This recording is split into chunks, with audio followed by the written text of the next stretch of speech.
seen what it's like when a bitch ride a donkey or a horse? Well, he was on him like this, you hear me?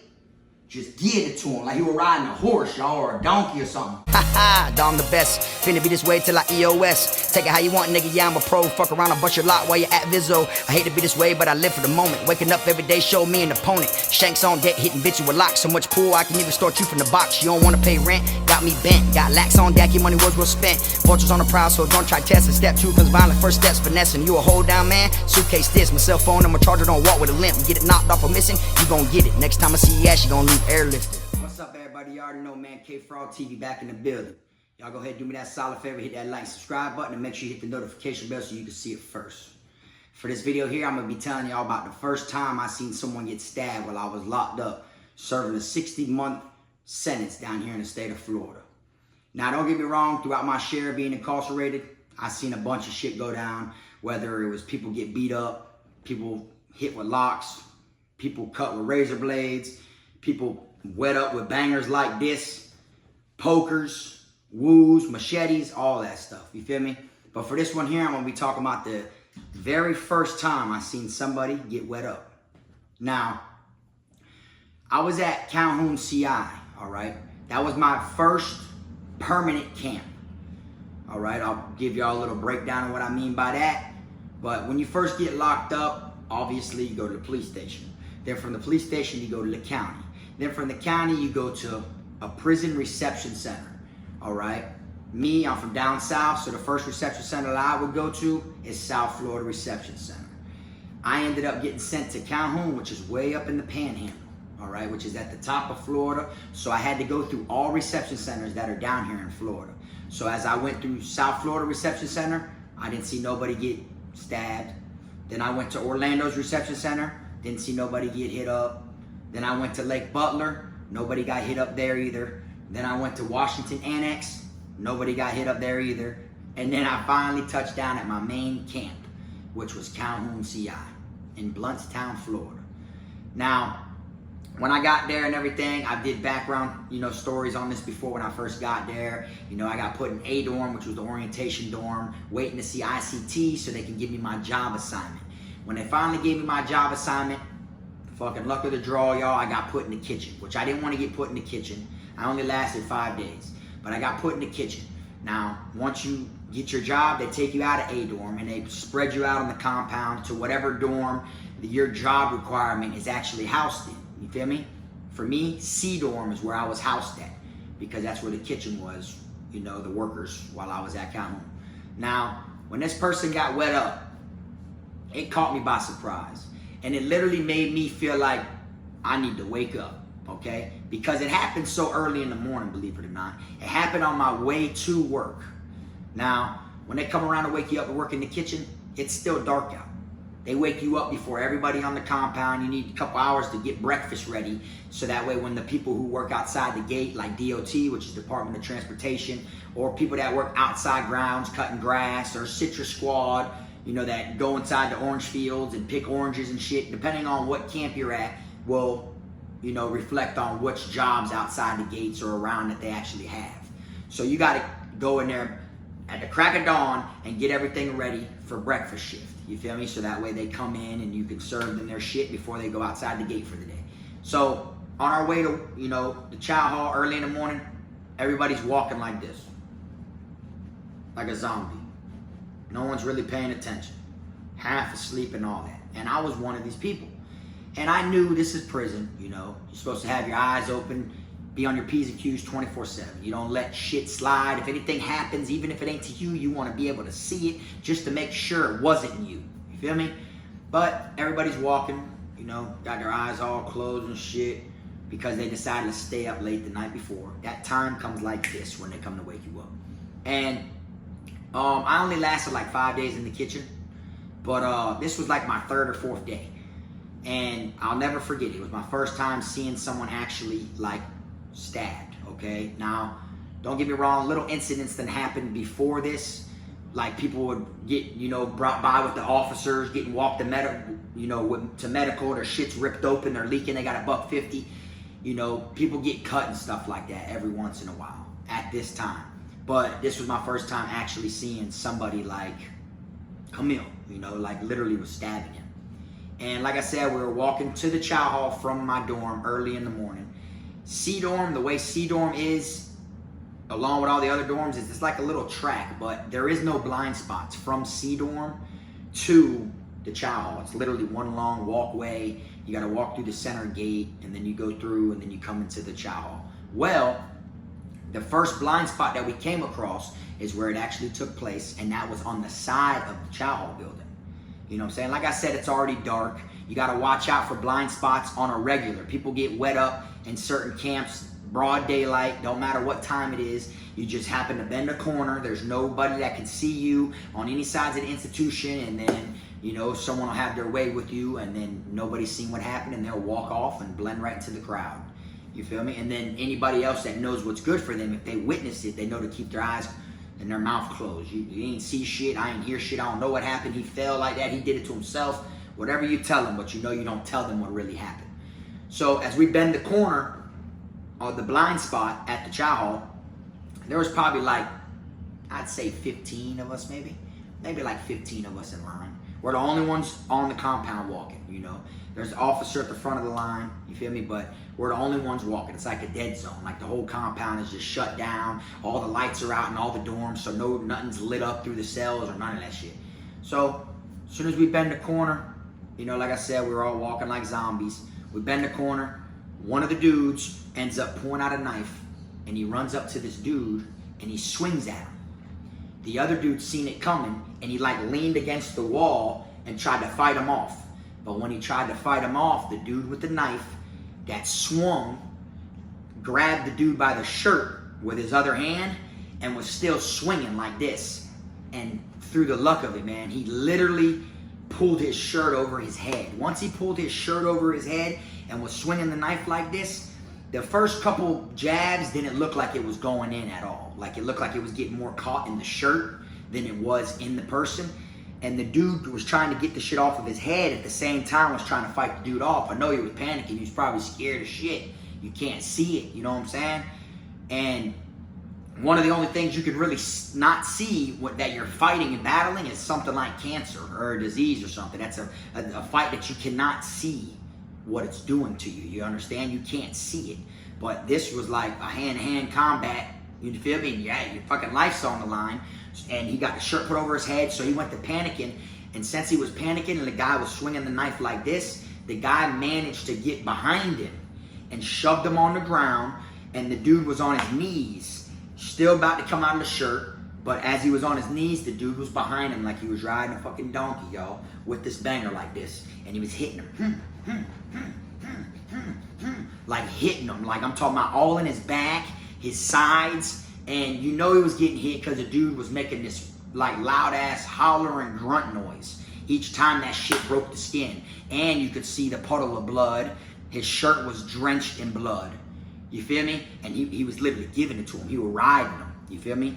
Now, I done seen some people get some damage done to him in prison. Don't get me wrong. Like this ain't the most gruesome thing I've seen. But this is the first thing that caught my attention. This made me feel like, bitch, I don't care. I ain't never staying up late again because I'm not trying to be tired first thing in the morning. I need to see this type of shit. And guess what? Never again did I see this happen early in the morning on the way to chow, on the way to work. So it like woke me up to make me get right to where I'm like, bitch, I'll be damn that happens to me, boy. I'll be damn that happens to me, boy. I'm gonna be on my P's and Q's. You know what I'm saying? I'm gonna see this shit coming to either me or another person before it actually happened. Bitch, I'm up. I'm awake. Well, I'm getting good hella sleep at night. I ain't trying to be one of these people that slip like that. Because you know the saying, you slip, I'm gonna grip. So I ain't trying to let no one grip me, bitch, and be riding me. Come here. Boy, I wasn't on that shit. You feel me? And like I said, it never happened again on the way to chow like that. Now, he hit this dude so many times. After he hit him about 6-7 times, the dude on the bottom just straight fell out and was like on his stomach with his hands laid out. And he wasn't even like resisting no more. Like he wasn't even budging. And by then, the officer that was in the front came and decided to try to gas the area. And luckily for me, I was like a few, I'd say probably like this far. All right, I won't even say a few feet. I can't even give you the exact amount of meters. I was like this far from the end of the wall. You feel me? So once I seen him gassing, I got from over there and ran around the wall, and I didn't get hit with the gas. You feel me? And me not getting hit with the gas actually saved me, believe it or not. And I'm going to tell you a little bit why. Because everyone else basically got hit with gas, except for like a couple people that was like not around the wall because the line was a little longer. You feel me? But what ended up happening was they grabbed all of us, the whole line. They put the whole line, all of us in handcuffs, and they were talking about they were going to put us all on investigation. Not just the dude who did the stabbing, but they were going to put us all on investigation because they didn't have a clear story of what happened. The way the dude was so banged up and damaged, they don't know if someone else partaked in it, if someone else helped him, if they held him down, or if it was two people that wet him. They had no idea, you feel me? So what they did is they knew who stabbed him because he had blood all on him and everything like that. And the officer that was spraying seen the incident, you know what I'm saying? But once he got gas, he dropped the knife, picked his shirt off, went to rubbing his eyes with it and shit like this, and it was a wrap. He was surrendering. He wasn't trying to fight officers or nothing like that. He got his target. He did what he needed to do to him. Now, they're talking about putting us all under investigation, you feel me? But I had only been at this camp, I'd say maybe 40 days, if that, because you're in A-dorm orientation, you could be there from 3 to 4 weeks, you know what I'm saying? And I had just got put in the kitchen. That was my job. I left A-dorm and I had to wait like a couple days to get put in there to go to work, you feel me? So I had been there maybe like 40 days at that compound, you know what I'm saying? Like my blues still look like they got creased in them, you feel me? The damn Crocs they gave me when I first got there were still new looking. You feel me? Like you could tell I was a green bean. You know, I just came there. I didn't know nothing about prison. I didn't know nothing about the institution. I didn't have no blood on me or none of that shit. You feel me? So it was kind of bullshit that they were going to put us all under investigation over this situation. But I know due to the procedures, they got to do what they got to do. You feel me? So I'm sitting there like, man, that's some bullshit. You know what I'm saying? Got me in handcuffs, all of us. And what it was so many of us that they couldn't bring us to confinement. Which they could have if they wanted to. But what they did is they brought us in the chow hall and had us all sitting at the tables, all in handcuffs. You feel me? The dude who got caught doing the stabbing and all that shit, they brought him straight to confinement. It was a wrap. He was gone. The other dude, they brought him to the infirmary. To this day, I don't know what happened to him. I don't know if he made it. I don't know if he didn't make it. But, you know, word travels in prison. So I'm pretty sure if he did flatline, then word would have got around that someone got bagged over there by the chow hall early in the morning, which word didn't get around like that. You know what I'm saying? So they have us all sitting inside the chow hall in handcuffs and shit like this. I'm thinking like, bitch, I'm going to the box in the house. You know what I'm saying? And what saved me is I didn't have no blood on me. My hands didn't look all bruised or nothing like I've been fighting. You know, they always want to check your hands and see if they're red. See if your knuckles are red, your fists and shit. Especially when you're a white boy, it's easy to tell. When you get in a fight, your shit's turn reddish. You feel me? So that saved me. But what saved me the most is I didn't have no gas on me when they sprayed, which is like an orangish looking color. That shows that I was nowhere near the incident. Which really I was near it. But since I seen him pop that cannon, I got from around there. I hit it around the wall, you know what I'm saying? And like I said, it was kind of dark out. So to this day, I can't even tell you what the two people looked like that was fighting. Because it was still nighttime. It was still dark. You feel me? I just seen the shit going down. You feel me? I knew they were both two black dudes, but I could walk right by them and wouldn't notice their face. Literally, I couldn't tell you, oh, that's the dude I seen get, you know, wet up, or that's the dude I seen that was riding that dude like a donkey. Because it was still dark out, you know what I'm saying? And due to me not having that shit on me, no blood, none of that shit, I actually was straight and didn't go under investigation. And it was crazy. I guess they tried to get us to talk. That's why they put us all like that, because no one ended up going under investigation at first, you feel me? But then the white shirt said, go back and grab whoever has that spray on, because that shows they were near the area. How big of an area did you spray, officer? That's what they were asking officer. And officer's like, I sprayed right there where it went down at. So like, probably like 2 or 3 other people did get taken under investigation. You feel me? And I was like, damn, that's crazy. I was like right there. Like I remember the dude I was looking at when we were walking to the chow hall. I remember we had, you got to stop at each destination. Like if you're gonna go to another dorm and some other people are coming out of the dorm, they make y'all stop right there. So I remember standing there and looking at the dude in front of me, like the back of his head. And I remember seeing like, he had a hole in his blues. I remember looking down at his feet, that he had an old pair of New Balances on and stuff like that. That's all I knew about the dude that was in front of me. he was one of the dudes that ended up going to confinement under investigation because he got spray on him. I was that close to the situation, but I got spared. You feel me? Now, like I said, that shit woke me up. It made me be on my P's and Q's every morning when we walk to chow. I'm on my P's and Q's, bro. Like if a bitch just turns their foot the wrong way and you hear it like slide on the ground, I'm ready, boy. You know what I'm saying? And then ever since then, I always wanted to be at the back of the line. Straight up, I didn't like people behind me. I made it seem like I was taking my sweet ass time to leave the dorm, to hurry up and fill in the line, that literally I was always like the last one, hold the door. When in all reality, you feel me, I just wanted everybody to be in front of me. I didn't like nobody behind me. And it made it kind of, you know, a bad thing also, because now you gotta hope that the people in the next dorm don't have no beef with you. Because as y'all walk around the track and go from dorm to dorm, the people that come out of the damn dorm, they're falling in behind at the end of the line. You feel me? So I always had like someone behind me later on as we would make our way closer to the chow hall, and it would always be people from a different dorm. So in my mind, I was like, I know ain't one of these dudes 9 times out of 10 gonna try to wet me, because then they just wet me for no reason. But you best believe I eyeball checked every single person that walked down that walkway out of their dorm to get behind me. Every single person that was filling in behind me, I eyeball checked them just to see where their mind was at, just to see if they looked familiar, if they looked fishy, if they looked like they were having a bad day, if they looked like they woke up like, man, today's the day I just decided to put my knife in some innocent person. You feel me? I would always eyeball check them as they were walking, just to see, you know, I wanna peep their vibes, you know what I'm saying? And like I said, it never happened again early in the morning like that. But that shit did make me, you know, be more on my P's and Q's and shit. That shit made me feel like I want a knife. I need a knife, bro. Shit like that going down, bro, and I ain't got no knife, bro. There's really nothing you could do about it. I didn't need a knife at all, you know, but I'm like, bitch, I gotta have one. Seems like the people who have knives are the ones that have power in here. I need one of those, you feel me? So, you know, I did my thing while working in the chow hall for them 5 days, got a piece of metal, you know, boom, boom, boom, landed in the box. Didn't even get to use the knife. Didn't even get to make the knife. Didn't even get to sharpen the metal, matter of fact.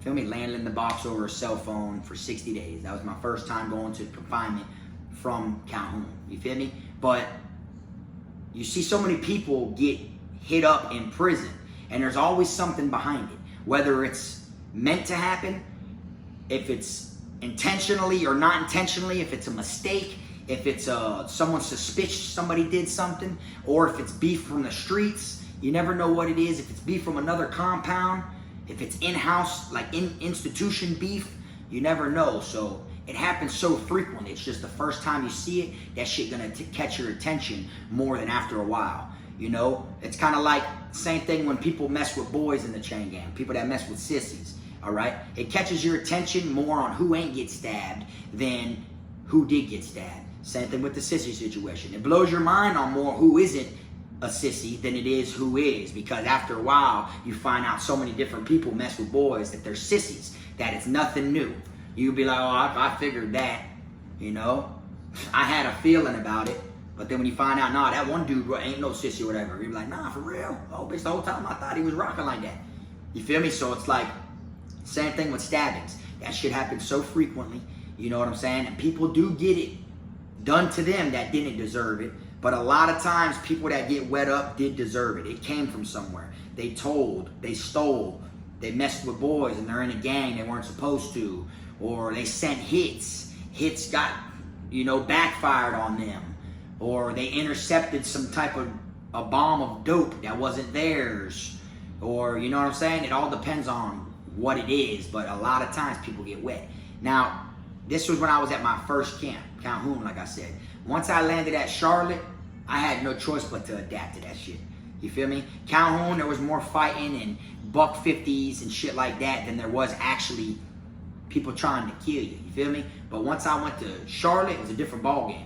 Every single time when people would get in fights, somehow it would lead into people grabbing their knife. You walk in a dorm and there's nothing but tension in the air. Every single person has an attitude. They got a crooked smile. You feel me? Like there's just something going on in the air. Something in the environment. Literally, it's a totally different ball game. You feel me? People were getting wet left and right there. You'd be lucky to get a buck 50 there. People weren't trying to buck 50. People were trying to hit arteries when I was at Charlotte. You feel me? And I kind of had a little feel of it just from seeing the incident at Calhoun. but it was more like a daily thing at Charlotte, literally, to where like that shit is known for rocking out. You can literally look it up on YouTube, look up Google and shit like that, and they'll teach you about Charlotte CI, you know? And the more and more things I seen, the more and more I was able to cope with and keep down in my stomach without feeling some like some sickness in my stomach of all the blood and nasty shit, you know? After a while, my stomach could handle it. Because, you know, like, if you see someone throw up, how hard is it for you to not throw up? Especially if you smelt it, you know, to make you gag, kind of. Well, if someone threw up in front of you every single day, after a while, your stomach's going to be able to handle it, you know? And when you see blood everywhere and people covered in that shit, people hurt themselves, split wide open, people shit gushing and ooh. After a while, bro, when you see stuff like that, dog, your mind just, it gets used to it.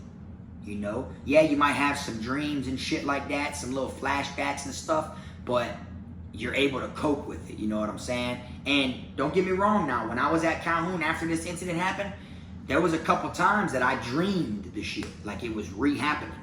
You feel me? I dreamed the same shit happened, and it felt real because I did work in the kitchen and was going to the kitchen, you feel me, in the dream. But I only worked there for 5 days in the kitchen though, you see what I'm saying? So it would just, I'd wake up and it was like I was getting ready to go to work. Had to brush my mouth, you know what I'm saying, my teeth and shit, get all ready, deodorant on and water on my face and shit, and then go down there to chop. It just felt so real. I was just reliving the actual incident in my mind during my dreams. You feel me? And that's because I wasn't used to seeing people do that every single day yet. You feel me? And it was the first time that it caught my eye, you know, actually seeing a bitch. You know what I'm saying? Like when you go to some of them damn country bars and they got that mechanical bull in there and shit like that, and $500 if you can ride this, and bitches be on there trying to ride that motherfucker. That's what he did, bro. He was riding that shit. He was riding that bull. You feel me? And to me, that shit was just mind blowing. It was my first time ever seeing someone stabbed like that in prison. Like I've seen shit on the streets, of course, you know, but I'm talking about my first time in prison, how I felt, how I took it in, how it set with me. And like I just told y'all, it is what it is. You feel me?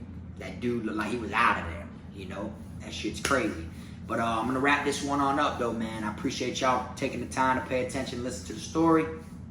For anyone who's been incarcerated, you know, whether it was as a juvenile, as an adult, or no matter where it was at. If y'all have any serious stories, you know, about the first time you seen someone get hit up, you know, even if it was the first time you seen them get buck 50'd, or whatever it may be, hit with a lock, drop it in the comment section. Y'all know I like to see y'all's input. I'm curious of the things that y'all have witnessed and seen with your eyes, because everybody else has a different story, has witnessed different things. Even if we're side by side and we watch something go down, it's gonna sit right with me and sit different with you, or vice versa. You see what I'm saying? So I like when y'all put things in the comment section. I'm one of them YouTubers that like to actually, you know, I like to communicate. You feel me? I don't like to just have y'all just watch me. You know, I like to get to know everybody, and I chop it up, I respond to comments, I heart them bitches, I read them and everything.